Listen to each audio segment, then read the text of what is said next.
Amy Vanderbilt's Complete Book of Etiquette, a guide to gracious living. Who needs a book of etiquette? Everyone does.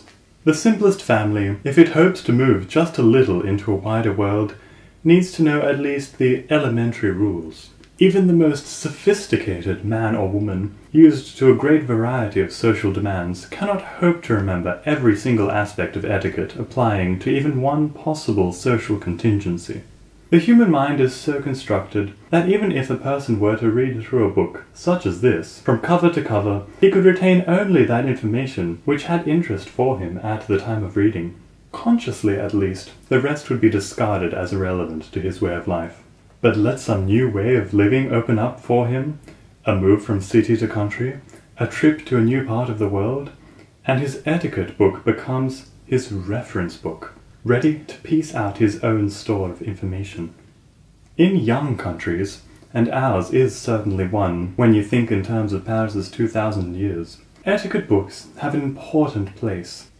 The physical and economic changes the country undergoes inevitably bring about fairly rapid social changes. The people who first come to virgin country usually arrive as workers, for every hand is needed. Living facilities are at premium, and there is little if any of the leisure or money necessary for the immediate development of an aristocracy. That is why all old American families, such as mine, have strong and simple roots here. Some of them may have brought with them the drawing-room manners of older civilizations, but they found that many of the necessities of living required adaptation, or else had to be discarded in this vigorous, busy young land.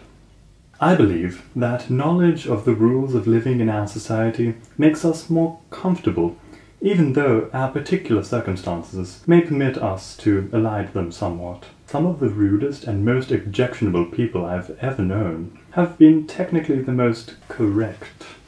Some of the warmest, most lovable have had little more than an innate feeling of what is right towards others, but at the same time, they have had the intelligence to inform themselves as necessary of the rules of social intercourse as related to their own experiences.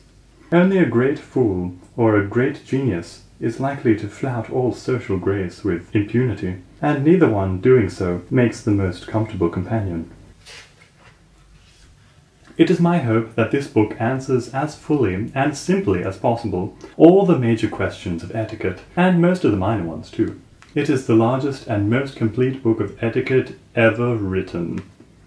Like a dictionary, it will have few cover-to-cover readers aside from my meticulous editor, Marion Pattern, the copy editors and the proofreaders. But this undoubted fact does not in the least disturb me, for a reference book such as this has a long and much-thumbed existence. It can become a reliable friend to whom one may turn many a questioning glance over the years and get a helpful answer.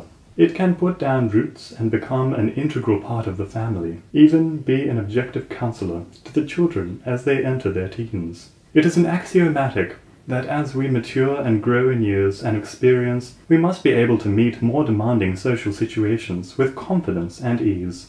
This book contains, I believe, explicit information on every possible social problem one is likely to encounter in modern social living.